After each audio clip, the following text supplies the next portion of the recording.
So Suchil, one of the things that I like so much about this Apothecarist program is the way that you guys take all these seemingly fairly complicated concepts and break them down. And one of the things that you do really well in that regard is the concept of good manufacturing processes, right? The FDA regulations for the apothecarist, that can just be overwhelming, I think, for just about any herbalist.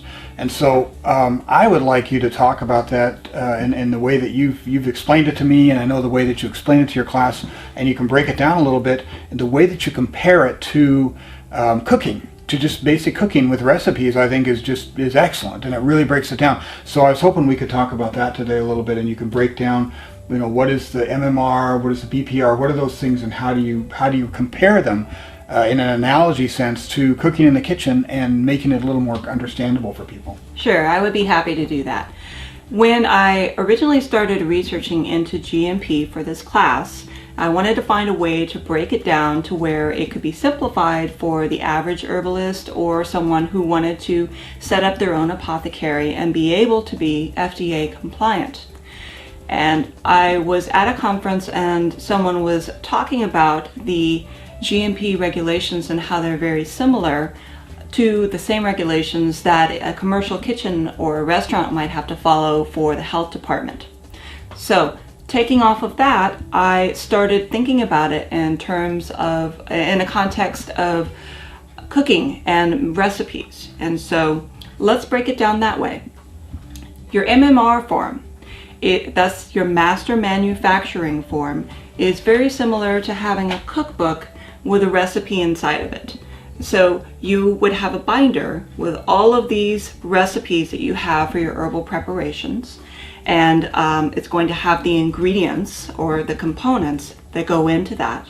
And your MMR is going to document and track the processes, not only of how you make your herbal preparation, but the ingredients that go into that and the equipment that you use. This is the introduction to that.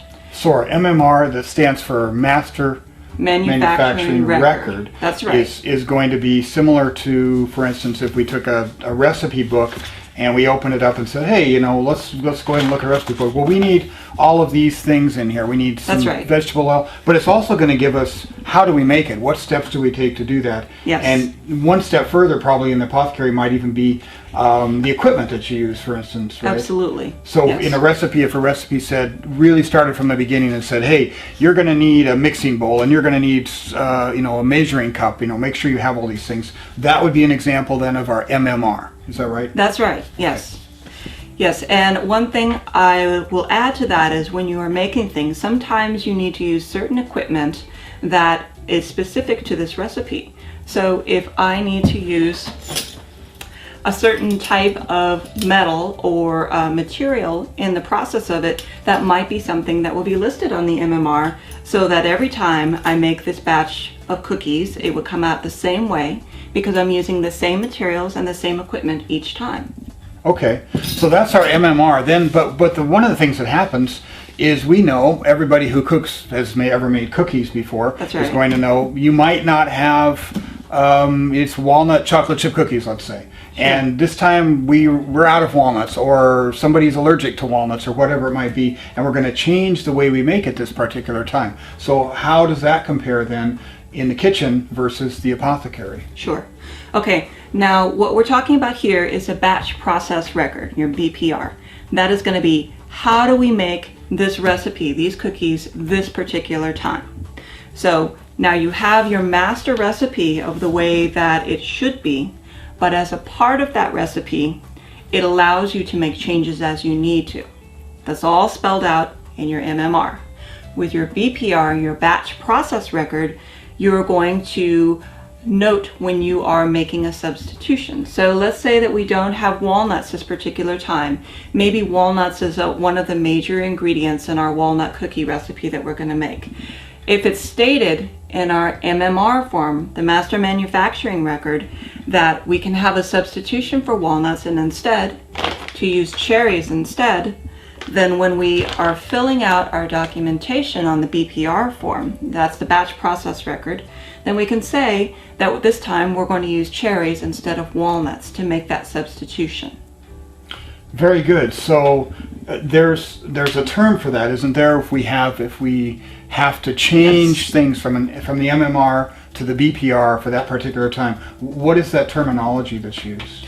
That would be the allowable deviations. So long as in your master recipe you have a section in there called the allowable deviations, and you have spelled out when I am out of walnuts, substitute with cherries, then that's fine. What you don't want to do is you don't want to have a recipe where you're out of walnuts and instead you're going to substitute something that will not give you the same results that you're looking for in your product. All right, so we talked about our all our materials that we're using to create our medicines with, and in an analogy we're saying to create our food, create our cookies with in our cookie recipe. But what about the actual equipment? The equipment we use, and that could even include in the kitchen is everything from the pots and the pans to the stove to anything that we're using as our actual equipment to make this. Is there some way that we could compare that as well? Yes, definitely. So it can be very important to use certain types of equipment when you're making a recipe to get a specific result. As it is with herbal medicine, it is also with food. And when you have the potential for cross-contamination, you need to be very careful about the equipment that you're using. So an example would be if you needed to use something that was a material other than plastic, so to prevent any leaching of flavors into what you're making, and maybe the acceptable materials, the equipment that you want to use for making this, to prevent any type of off flavor or contamination, you might want to use a stainless steel bowl or wooden spoon. In our example, that's what we're going to use. So in our recipe, it would be specified that we're going to be using this particular type of equipment. Now, in an MMR form, the same thing applies for when you're working with herbal medicine. And I will use the example of making a salve. So if you have a salve that you are making that might have ingredients that would be harmful to consume internally, for instance, or if you have ingredients that if you were to make a different type of salve, there might be some cross-contamination between the two, then you would want to specify that you're using a specific type of equipment. So in this salve that we're going to make, maybe it has cayenne pepper in it, and we absolutely don't want to have that ingredient show up in another type of salve we use, like a deep wound salve, something like that. Then we would have a designated crock pot that's used only for that type of preparation, and maybe we have a label on the outside of that crock pot saying that this is the one that we use when we're going to make that particular salve with the cayenne in it, and we don't use it for anything else. And in our MMR, it's listed there that we're going to use crock pot number 2, the one with a label on it, only for that type of preparation. Right, so this makes a lot of sense with, for instance, an external salve like our sprain and strain salve, where we've got arnica in it, for instance, and of course we do have cayenne in that Right. too. So we don't want to take arnica internally, not that we would take any salve internally anyway, but we wouldn't want to put arnica on an open wound or on mucosa, and probably the same with cayenne in some cases anyway. So we have to really keep our equipment separate, and then that is in our MMR, but that's not in our BPR per se. It's just in our MMR only. It is listed in your MMR. That's where you need to designate the types of equipment that you're using, and if they're specific, that's where you do it. But also in the BPR, you are accounting for the fact that you are using that equipment. All right, so we talked about materials, we talked about equipment, and it sounds like there's one other thing we can talk about, and that would be our actual processes, right? That's our actual, what we do, how we make it. So if we were back to our cookie analogy, for instance, when we mix our dry, parts of the recipe with our wet parts, how do we mix our dry all together first, and then we put in our wet? Do we do something special to the eggs before we mix them in? Whatever that might be, that would be what we'd call our processes. Yes. And the same thing is true then in herbal medicine and the apothecary as well. Is that right? Absolutely. So to go into a little further detail on this, the processes is known as SOP, or a standard operating procedure. These are common in many different industries far outside of herbal medicine making. And to simplify this out, it's a series of steps that you're going to document so that you can make sure when you are making a recipe, you make it the same way every time. That's important because if you're going to sell something, you want to make sure that it's consistently the same product every time and the results are the same, and you will have less chance of having errors on your final product. So an example of an SOP, if I am making my batch of cookies, one of the steps that I might have 5 steps to this particular process. Maybe the first step is that the sanitation, cleanliness of the cook or the apothecarist is the first thing. Step number 1 is to put on a specific type of gloves. And maybe in my SOP, I have specified that they're going to be heavy-duty nitrile gloves.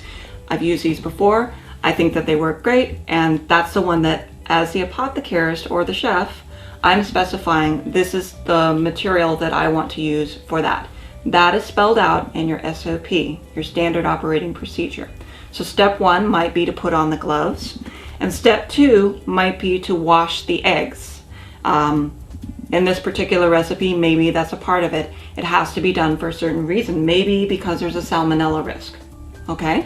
So step number 2 might be that I wash the eggs. Step number 3 would be that I would crack them on the side, put them in, and discard of the eggshells. Step number 4 would be that I would have a whisk, a certain whisk or a spoon is acceptable. Whatever I'm designating is going to be the equipment for this process, and I'm going to beat it for 45 seconds to a minute. Step number 5 is once this is completed, I'm going to set it aside, and then I'm going to add sugar into it at that point. That's an example of a standard operating procedure, and the same process would be used when you're making herbal medicine.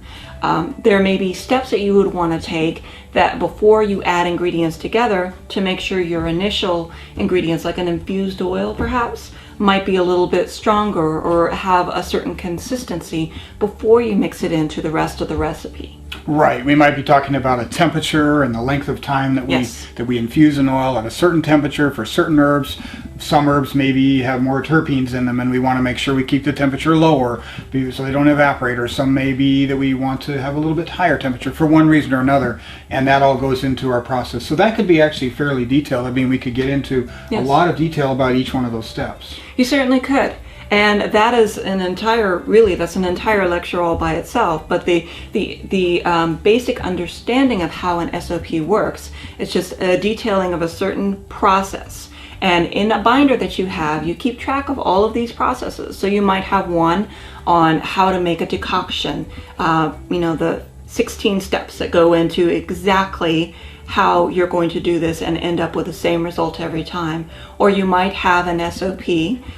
That's how you would prepare for making your medicine. An example of that would be if I was going to make salve today, then these are the 5 steps that I need to do to prepare the area in order to make the salve the way that I want to.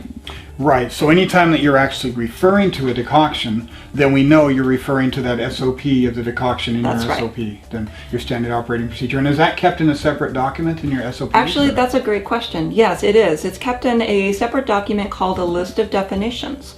And that is a couple of things that are really important about that. That is where you would list the definitions, and as the apothecarist, you have the ability to define these things. So you can have a list of not only of definitions of what is a decoction according to you, the apothecarist, but you can also have specific end results that you define. Like the example that I like to use is when you're making a salve, how does the end product look? Is it going to be a very firm salve?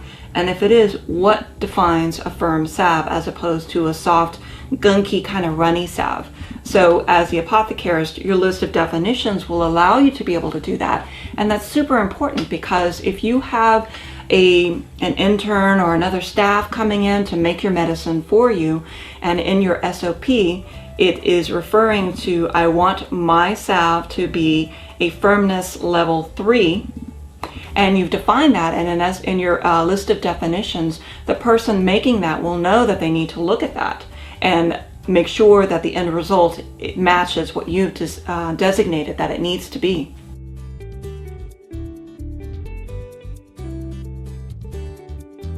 Okay, well I think that's a lot of information, and I think it's presented in a way that makes a lot of sense to me, and I think it makes a lot of sense to people who are just trying to learn this stuff. I think that this is one of the pieces of the Apothecarist program, which is, maybe we could talk about that for a second, which is a 24-week program, two 12-week semesters, and then we have, 5 weekends, 3-day weekends that are our on-site pieces of that as well. This is one of those mini pieces. There are dozens of little chunks of information taught in that program, but this is one of the ones that you've managed to thread into almost every week in a way that's very easily digestible. So out of a 2-hour live webinar with you and the 2 other instructors, Heather and David, talking about these subjects, all of these different apothecarist and medicine making subjects, also maybe there's 15 minutes or 20 minutes of GMP that's threaded into that in a way that makes sense with what you're learning that night. Sure. Right? Yes. And that's what I think makes this program really stand out. And this 24 weeks is 2 semesters, the first semester in the fall. Yes. Second semester is starting just in next week, right? Yes. So we have it divided up in ways that make GMP a little bit easier to digest by divvying them out. In the fall session, we work on internal herbal preparations, and we begin the Apothecarist GMP paperwork breakdown from the moment the herbs come into your apothecary. How do you store them? How do you label them? What are the protocols for accepting, doing an intake of the materials, all the way to going through the MMR and the BPR processes to completing the product. That's done in the internal class. And every winter in January, we begin the external class. And that is the from the moment the product is made and into distribution, and perhaps also addressing the possible, the probability that perhaps a product went out that needs to be recalled, and how do you do that? That's part of GMP as well as learning about the difference between an internal preparation, which would be known as a dietary supplement if it's taken through the mouth, versus a cosmetic, which would be put externally on the body. So those are some of the different areas that we go into, the difference between the fall session and the winter session and what we cover. And students can come in the winter time and they're given a basic GMP primer that catches them up, just an overview of a glossing of this is what we mean when we talk about an SOP or a BPR, breaking it down into simple terms so that they can begin working with the external and then pick up the internal part in the fall.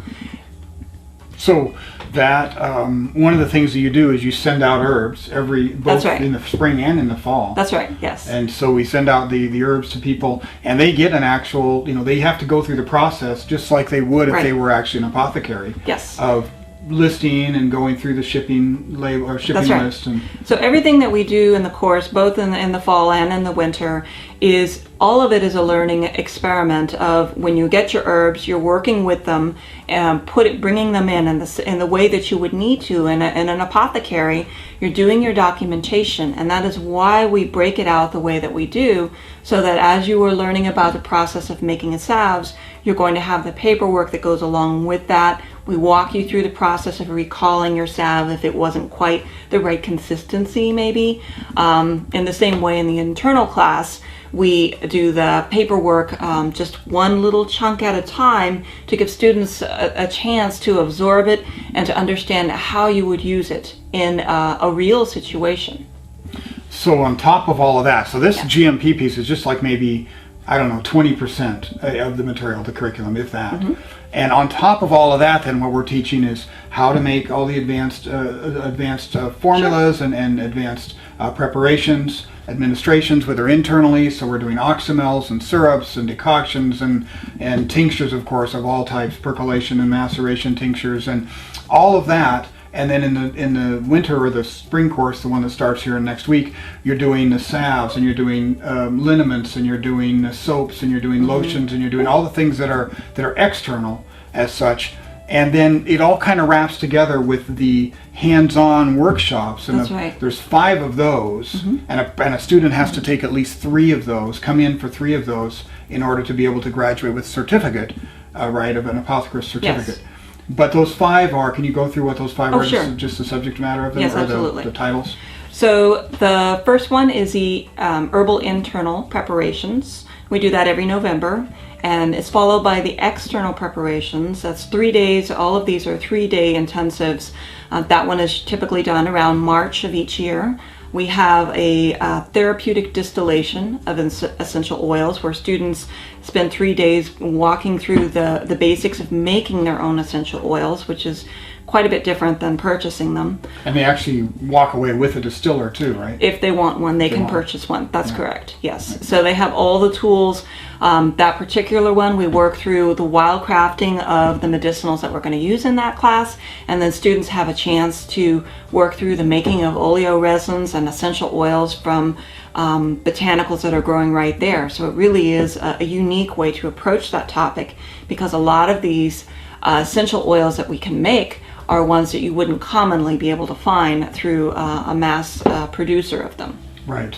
Okay, so those three, what else? That's right. And then we also have the Food is Medicine. That's taught by our instructor, Heather Skye. She's a chef, has been a chef for over 20 years, and she brings a fantastic approach to working with food as medicine, everything from fermentations and a culinary materia medica that is a really great way of taking herbal medicine and really expanding it in a way that's so much more accessible to a greater number of people. And then the fifth one that we have is a herbs and mycology, which is taught by you and David House. Oh, that's that one that guy Sam Coffman said. Don't go to that one, but otherwise the other four are really, really profoundly good, I think. Yeah. Do you want to talk about herbs and mycology and what you teach in that one? Yeah, we just get into mushroom medicine, and not just the mushrooms that we use, not just the materia medica as such, although that's part of it, but really how do we prepare medicine from the mushroom, from fungi that is medicine that is superior in potency and quality, and why? And what are all of our different choices? How can we do this? So we get into all kinds of ways of being able to break down the chitin and make sure that we're getting the medicinal qualities of that through several different steps. Using several different solvents and heat, and then even into fermentation, of course, as well. So it's really just an exploration into, I would say, advanced mushroom medicine making as a whole. Absolutely. One of the things that we try to do in the Apothecarist is each year that we do this course, these on-site courses, is we're constantly upgrading and tweaking things, and if there are new things that are coming in, new approaches or techniques or materials, we're always trying to update that so that students get the most recent type of education that we can offer, as well as an enormous exposure to many different materials all at once. So if you wanted to work with a certain oil as a part of making your salve, for instance, but you weren't sure about making an investment in a gallon of emu oil, which is extremely expensive, coming to the external class would be a fantastic way of getting that hands-on experience working with not one, but possibly 10 or more different oils to see the difference in viscosity and how they translate working with herbs along with them into the product. So that's another aspect about these on-site classes that we really try to emphasize, is giving students an exposure to a really large amount of materials all in one place, and that combined with the feedback of your peers when you're making things, you might make it one way and another student might make it another, and you can compare and see the difference between using two different types of similar but not quite the same materials. Yeah, I noticed you do a lot of that too, kind of comparison of what different people do, because herbalism, let's face it, and medicine making is as varied and as diverse as all the people out there doing it. So I know you do like kind of field trips, online field trips, where you'll go and you'll take photographs and video, with permission from different people, different stores, different herbal stores, different herbal apothecaries, and say, this is what they're doing here, this is what they're using for their labels here, this is how they do it. And I think that that's a great way for people to get all kinds of ideas. And while at the same time you're very good about emphasizing not to copy people, but still, we all learn from each other, and I think that's really a big part of the class. And this is also a chance when people come down to the 3-day workshops and the hands-on portion of any one of these, where they get to know each other and get to kind of see how each other, how they work, that way too. It's also a chance for students to get to work together in an apothecary for those that are doing this as sort of an adjunct or sort of another way to help improve their abilities in the clinic, in an herbal clinic. Because when we do our clinical weeks through Herbal Medics, where we're actually out in the field somewhere, when I say in the field, it could be anywhere in the US or even abroad, where we're setting up clinics, we have to set up an apothecary. We have to prepare the apothecary beforehand. We have to wildcraft, we have to grow, we have to tincture, we have to buy herbs or get them donated or whatever, and then we have to make the medicine. We have to figure out how much medicine we need. We have to get there. We have to set the clinic up. We have to set the apothecary up. We have to run the apothecary. All of those things go into it, and so being a good apothecarist is a big part of any clinic.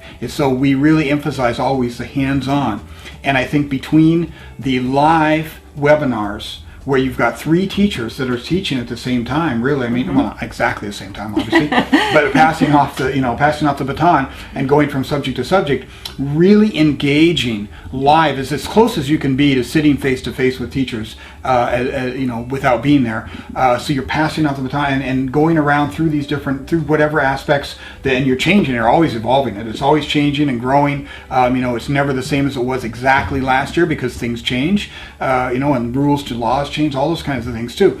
So you're doing that in a live situation once a week for 2 hours a night, 2 hours, on whenever Sunday night or whenever it is you're going to do it, and then you've got all kinds of homework too, and you're sending them herbs, and they're doing that, and they're sharing that, and they're sharing it online because we have a really good online tool to be able to do that. So people are chatting, people are being able to interact. They're getting feedback. They're getting feedback on the preparations and why something may not have turned out exactly the way that they thought. Troubleshooting with peers. It's a really great way, I think, of making an herbal medicine making class accessible if you're not able to travel or to afford to go to a program on site. It makes it accessible. If you work during times when a class would be offered. This particular format for learning herbal medicine making is, at the same time, it's interactive between the instructors and the students, and between the students together, but also it gives students a unique way of working through both troubleshooting issues with making products and maybe product ideas, label ideas, and so forth. It's even better, in my opinion, than going, if you went to some place, let's say, even if there wasn't, I don't think there is even a course like this that I know of, where you can go and just study advanced medicine making. You can certainly go and intern with somebody who does that, with a good, and that's fine. And I'm not knocking, that's a great idea, but it's probably going to be mostly a one-on-one situation. But if you were to go to a class, if there was a class that you could go to and sit down in a class where you're learning nothing but medicine making, let's say for 12 weeks or something like that, or just even for 2 weeks or 3 weeks, you're still only going to get that limited interaction with other people who happen to be at who are able to do that same thing. And it's very difficult for people to do this. Usually people only who don't have any financial obligations, don't have family, those kinds of things that can take that kind of time out. And then you're going to only be doing things one way. And that's that one way that school does it. And I think what we get from this is that we're always changing, evolving, and looking at what everybody else does and gaining from their experiences. And there's never a situation where I'm only a teacher. I learn from my students oftentimes as much as they are learning from me, and in a given situation. Even just from the questions that they're asking, I'm learning something from those questions. I get questions that I never thought about that before. And so we get that interaction from all over the world. People that are signed up for the class from everywhere from Canada to Mexico to United States to Europe, or to Japan and Asia. We're getting those kinds of people in the class asking those questions, saying, well, yeah, but I got this. And it's like, well, I would never have thought of that. And you would never get that that same experience in just a whole bunch of people sitting in the same classroom for several weeks at a time. Sure. And then what we do is it all comes together with the hands-on at the very end as well. That's correct. One of the things, that's some really good points. One of the things that is also really great about this course, and that we saw a year ago when we did this, was that the relationship between students and bioregions was something that was developed, and students who were in the desert Southwest would begin trading with the herbs that grew in their area with other students on either one of the coasts, and they would trade bioregional herbs that were only accessible in that area. So that was a really beautiful thing that happened with being able to share medicines and share access to herbs that otherwise these students wouldn't have had a fresh, wild-crafted option to as a part of that. But one thing I wanted to bring up that you touched on, but I'd like to go in a little further, is that the background of the instructors also brings a little bit of something different to the way that students learn about this. So we have an herbalist, we have a homesteader, and we have a chef. So you are going to learn things about making medicine that perhaps a straight up herbalist might not necessarily think about, but the chef is absolutely thinking about, with flavor profiles and food safety aspects and shelf life and things like that that are very important for the apothecarist who wants to make a product, perhaps a product line to sell. These things are very important, especially when you're considering GMP considerations. And having that herbal component that is always there to apply to anything that is a part of that, as well as the preservation and the homesteading side of things. It gives you a much more well-rounded approach in learning about medicine that's more dimensional than just the straight-up herbal medicine approach. Excellent. So can we just for a second talk about when this class is starting, how it works? We got a winter class, or I guess we call it a winter class, starting literally this week or tomorrow, isn't it? Or January 8th. Oh, the 8th, so a week from today? Mm-hmm. Okay, and then we have then the fall class will go in September, starts in September? That's correct. So the winter class starts January 8th, it's 12 weeks long, it's every Sunday night at 7 p.m. Central Time. All of our classes are always, any class that we do online is always recorded. So if a student isn't able to make that class, that's fine, because it's archived in our online classroom. And we have a closed Facebook group for enrolled students so that they can catch up on what they missed. They can collaborate with other students, ask questions, all of that. And the winter session will begin in September 10th, and that runs also for 12 weeks with a Thanksgiving break. And I would say this also, we have an online classroom, so there's a forum to be able to ask questions there. That's where people can download the handouts and the documents and see links and see videos. This video will probably be in there now. I mean, there are other things that are also all public, but a lot of videos that we have that aren't public, that are only privy to students, and specifically students sometimes only in a certain class. Sure. So all of that's in our online classroom as well. Right. We have GMP primers that breaks down the difference between your intake information and the actual medicine making process, and going on from there, the distribution process. So those are all broken down beyond what we discuss in class, so that a student can come back if they have questions about a specific form, like we were talking about the MMR form today. If they really have questions that weren't answered by that, we have a primer that's specifically to those types of forms. So we have that. We have mini lectures on topics such as trademarking, intellectual property, labeling, all types of things to break things down into bite-sized chunks that really take a subject that's a little more documentation and paperwork oriented, and make it so that it's a little more user-friendly and easier for the apothecarist to handle. That's excellent. All right, well, I think that's probably everything we wanted to talk about today. Yes. All right, so we're signing out for now. This is Sam. I'm Sam Coffman. And I'm Suchil Coffman. All right, I don't know if we introduced ourselves to begin with, so we are now. Take care. Bye.